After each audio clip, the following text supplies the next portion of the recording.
काला साया। यूं तो बनारस घाट अपनी खूबसूरती के लिए बहुत प्रचलित है, पर घाट के किनारे कई राज लिए बैठे हैं। ये कहानी शुरू होती है बनारस के घाट के पास बने ममता निवास से, जहां प्रिया लाल जोड़े में ममता के घर उसकी बहू बनकर आती है। आओ आओ बहू, घर को अपने पैरों से पवित्र करो। ममता घर की दहलीज पार कर ही रही होती है कि अचानक एक बहुत गंदी सी बास पूरे घर में फैल जाती है।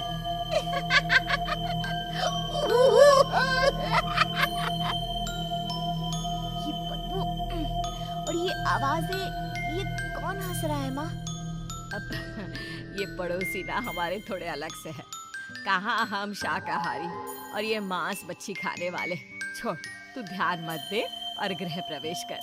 और हाँ बहू, अपनी सास की एक बात हमेशा याद रखना, इन पड़ोसियों से तो कभी बात नहीं करेगी। अच्छे लोग नहीं है ये। अपनी सास की ये बात मानेगी ना बेटा? हाँ माँ, जो आपकी मर्जी, मैं उनसे बात नहीं करूंगी। अगले दिन प्रिया अपनी पहली रसोई बनाने रसोई घर में जाती है। ये छोटी बात तो नाक में जा रही है। एक काम करती हूँ, खिड़की खोल देती हूँ। प्रिया खिड़की खोलने जाती है। इतने जाले, लगता है इस खिड़की को कभी खोला ही नहीं गया। पर ऐसा क्यों? ओह, नॉनवेज की स्मेल आती होगी ना। 2 मिनट के लिए खोल लेती हूँ, फिर बंद कर दूंगी। प्रिया खिड़की खोलती है। खिड़की खोलते ही उसकी नजर सामने वाले घर की खिड़की पर पड़ती है, जहाँ एक लड़की खड़ी होती है।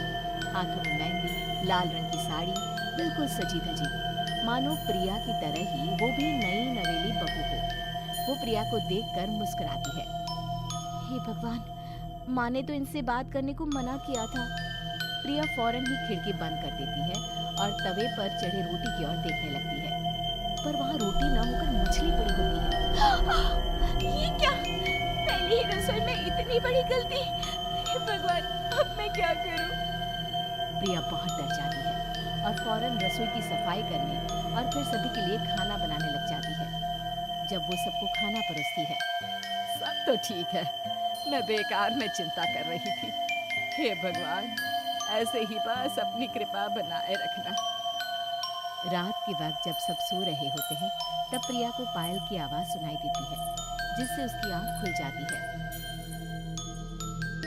ये पायल की आवाज कहाँ से आ रही है? प्रिया उठकर उस आवाज के पीछे छत की सीढ़ियों तक जाती है। तभी उसे बच्चे के रोने की आवाज आती है। प्रिया छत पर जाती है तो क्या देखती है?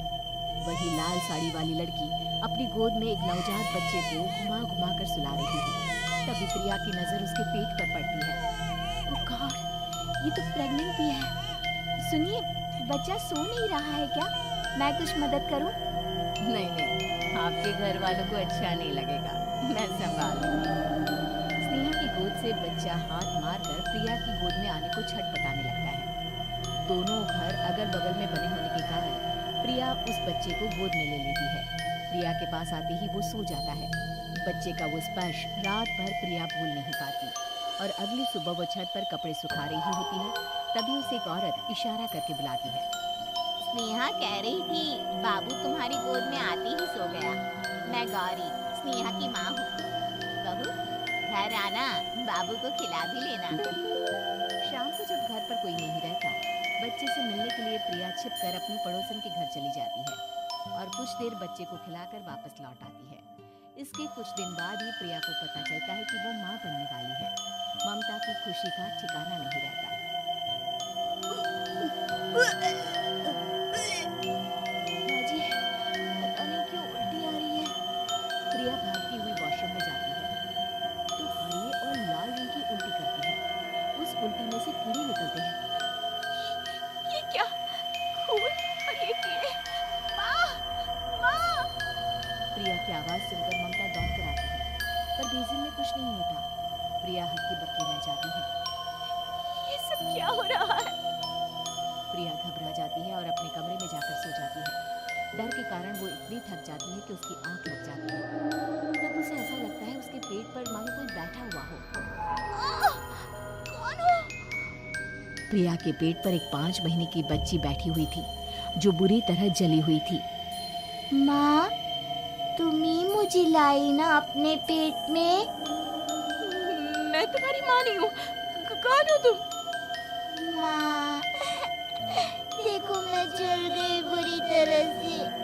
6 महीने पेट में रहने को भी मुझे नहीं मिला। सहला दो ना माँ। बचाओ! बचाओ! माँ! ममता दौड़कर कमरे में आती है। प्रिया की बातें सुनकर वो सब समझ जाती है। तू कहीं बगल वाले घर में तो नहीं जाकर आई ना बहू? मुझे माफ कर दो, मैं गई थी माँ। उस घर में सब मरे हुए हैं बहू। कई साल पहले स्नेहा उस घर में बहू बनकर आई थी। कुछ ही दिन में वो एक बच्चे को जन्म देने वाली थी। पूरा घर बच्चे के आने की खुशी में खोया था। एक दिन अचानक उस घर में आग लग गई। सब बुरी तरह जलकर मर गए।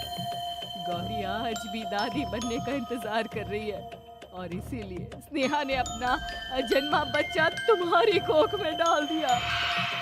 ममता ये कह रही होती है कि पीछे से उसके पैरों को एक बच्चा पकड़ लेता है।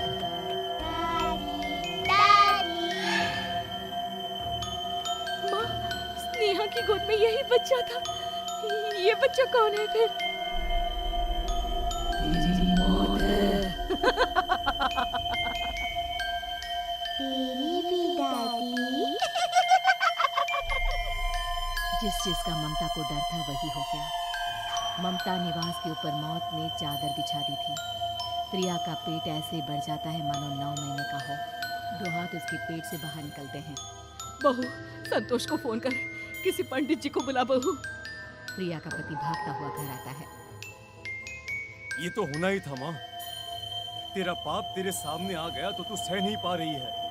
स्नेहा घर में आग लगी नहीं थी, माँ ने लगाई थी, प्रॉपर्टी की लालच में। और वो बच्चा मेरी पहली पत्नी का बच्चा है, मेरा बेटा, जो कि उस आग की चपेट का शिकार हो गया था। मैंने तुमसे ये सब माँ के कहने पर छुपाया था। मुझे माफ कर दो प्रिया। तुम अगर चाहो तो यहाँ से जा सकती हो। मैं तुम्हें किसी भी बंधन में रखना नहीं चाहता। मेरी शादी हुई है आपसे, मैं आपको छोड़ नहीं सकती, पर उससे पहले हमें स्नेहा, उसकी माँ और बच्चे की आत्मा की शांति करवानी होगी। संतोष और ममता गौरी के घर जाते हैं। अंदर सब कुछ जला हुआ होता है। जमीन पर जली हुई लाशें बिखरी हुई थी। ममता रो रो कर अपने करने की माफी गौरी से मांगती है। प्रिया स्नेहा के घर वालों का अंतिम संस्कार करवा देती है और ममता निवास फिर से आत्माओं के साए से मुक्त हो जाता है।